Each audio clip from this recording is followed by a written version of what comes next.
Hello everyone, welcome to our YouTube channel keep it simple. आज के video में हम बात करेंगे स्टेट बैंक ऑफ इंडिया की। इन्होंने आज मार्केट आवर्स में अपने सेकंड क्वार्टर के रिजल्ट डिक्लेयर किए। तो हम इस वीडियो में डिस्कस करेंगे कि इनके रिजल्ट कैसे रहे और आगे क्या इसका शेयर हमें लेना चाहिए या इसको अभी अवॉइड करना चाहिए। और आगे बढ़ने से पहले अगर आपने अभी तक चैनल को सब्सक्राइब नहीं किया तो प्लीज सब्सक्राइब करके हमें मोटिवेट कीजिए। तो सबसे पहले अगर हम ओवरऑल इनके फाइनेंशियल्स की बात करें तो नंबर्स काफी अच्छे लगते हैं। तो अगर हम इनके फाइनेंशियल से स्टार्ट करें तो इनकी नेट इंटरेस्ट इनकम 10.65% बढ़ी है।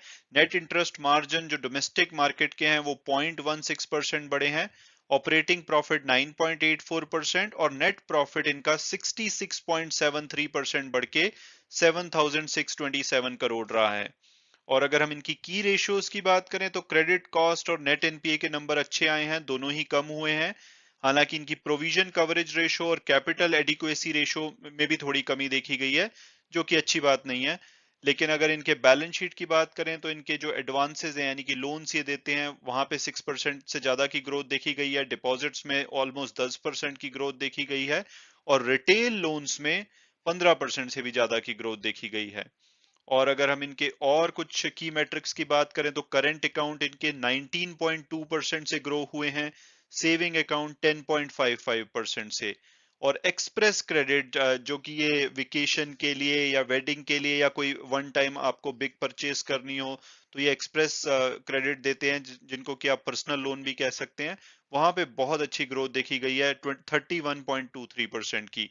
होम लोन इनके लगभग 11% से बड़े हैं।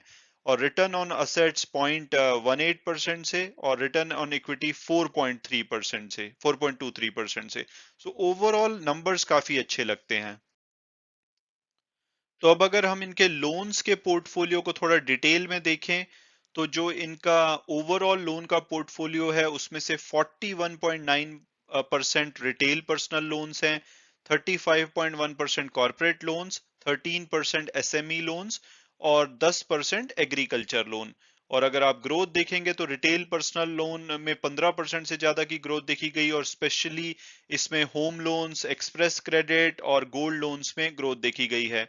इसके अलावा एग्रीकल्चर और एसएमई लोन्स ऑलमोस्ट फ्लैट रहे या थोड़ा सा बढ़े। कॉर्पोरेट लोन में थोड़ी कमी देखी गई है क्योंकि वहां पे लोअर यूटिलाइजेशन रहा। इसके अलावा जो इनके इंटरनेशनल मार्केट में लोन्स देते हैं इंडिया से बाहर, वहां पे 16% की अच्छी ग्रोथ देखी गई है। तो ओवरऑल अगर बात की जाए, अगर उसमें कमर्शियल पेपर और कॉर्पोरेट बॉन्ड को भी ऐड कर दिया जाए तो 6.21% से इनके लोन पोर्टफोलियो ग्रो हुआ है, जो कि अच्छा लगता है।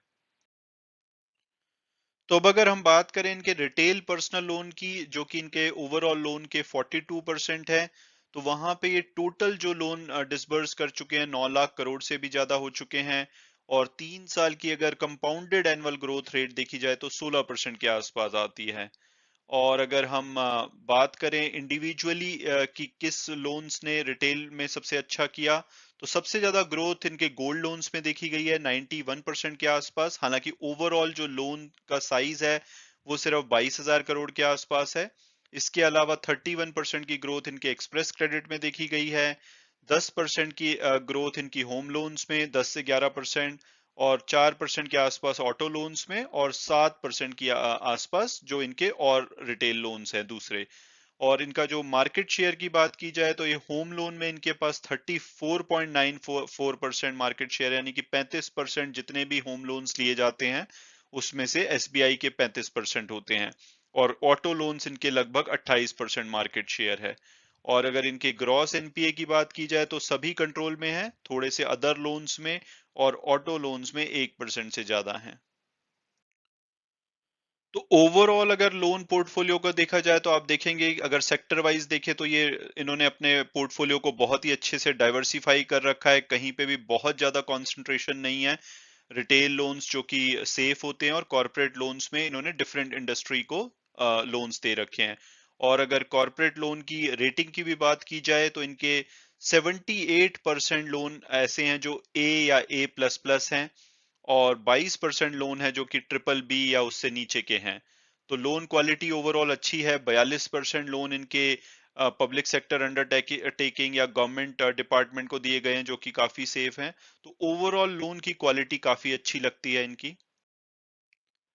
अब अगर हम डिपॉजिट साइड को देखें तो इनकी जो कासा रेशो है यानी कि करंट अकाउंट और सेविंग अकाउंट जो ओवरऑल इनके डिपॉजिट का पार्ट है वो पिछले साल 45.39% थी जो कि बढ़ के 46.24% हो गई है, जो कि अच्छी बात है क्योंकि ये लो कॉस्ट ऑफ फंड्स होते हैं।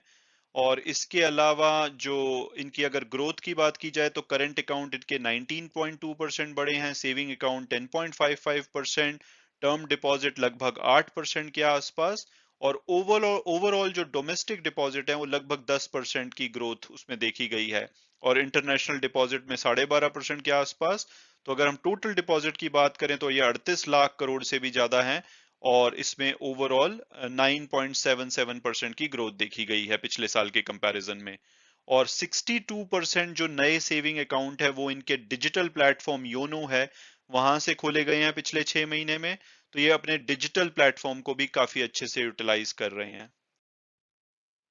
तो अब अगर हम बात करें इनके नेट इंटरेस्ट मार्जिन्स की, तो वो जो पिछले साल से अगर डोमेस्टिक ऑपरेशंस की बात करें तो 3.29% से बढ़ के 3.33% हो गए हैं, और पिछले क्वार्टर में वो 3.15% थे। तो पिछले क्वार्टर और पिछले साल के मुकाबले उसमें वृद्धि देखी गई है।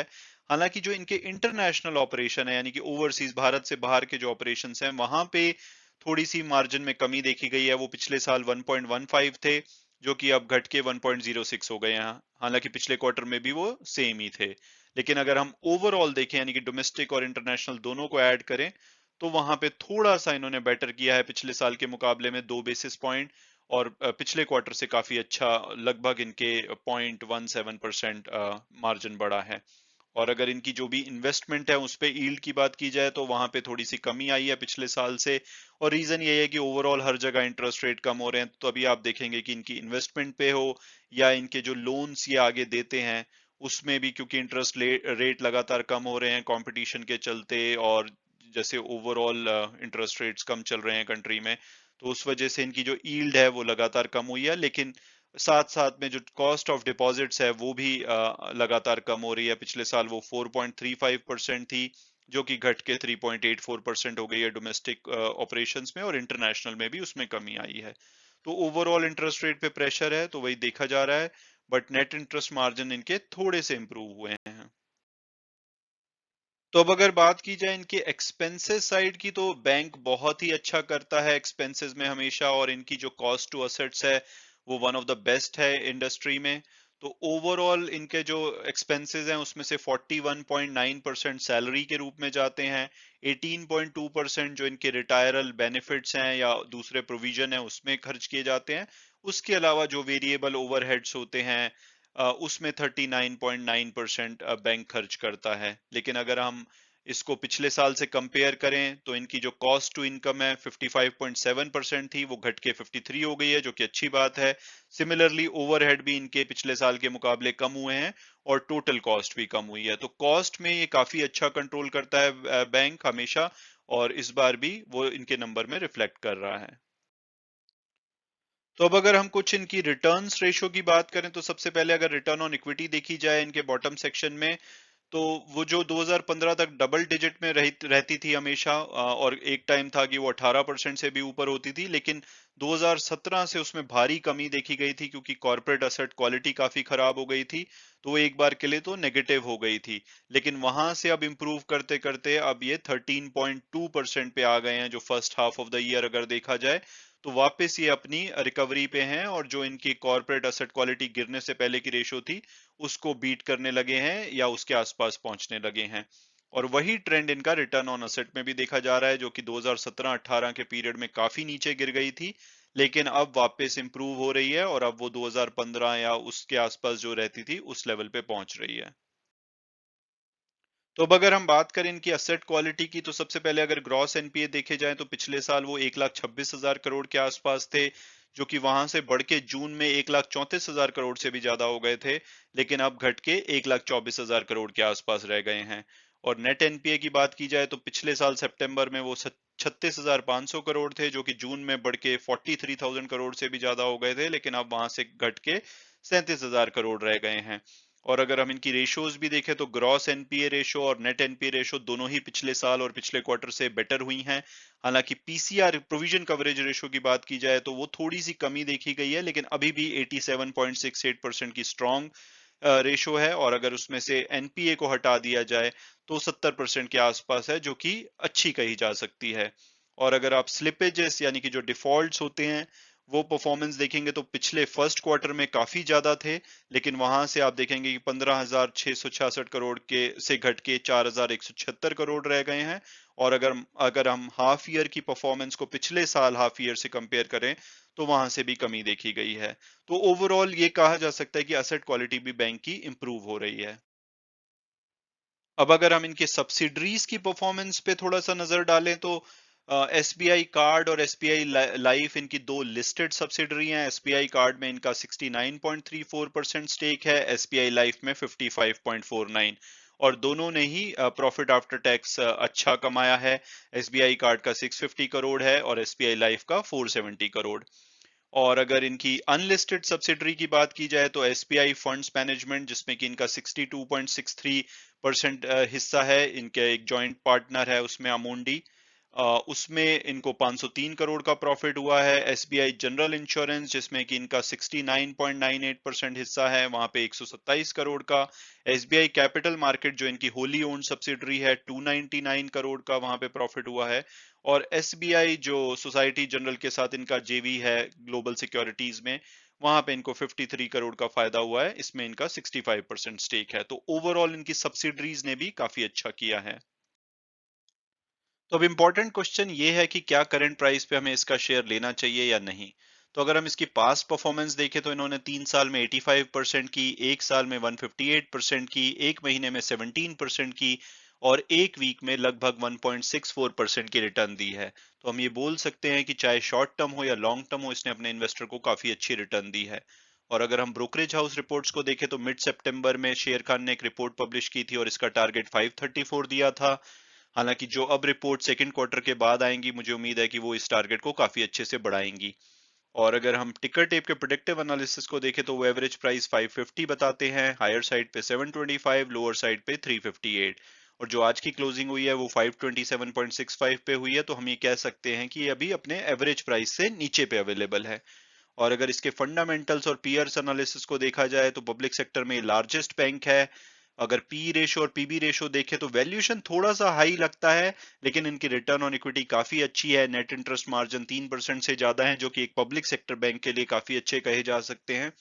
तो मेरी अगर पर्सनल ओपिनियन पूछी जाए तो मुझे लगता है कि अगर आपको पब्लिक सेक्टर बैंक को अपने पोर्टफोलियो में रखना है तो एसबीआई आपकी फर्स्ट चॉइस होना चाहिए। ये डिजिटल बैंकिंग पे बहुत फोकस कर रहे हैं और इसके अलावा इनके रिजल्ट काफी अच्छे आए हैं। तो मुझे उम्मीद है कि आने वाले 1 से 2 साल के बीच में ये आपको लगभग एक बार के लिए 30 से 40% की रिटर्न भी दे सकता है, और ये 725 का जो हायर साइड का टिकर टेप का एनालिसिस है वहां तक भी जा सकता है।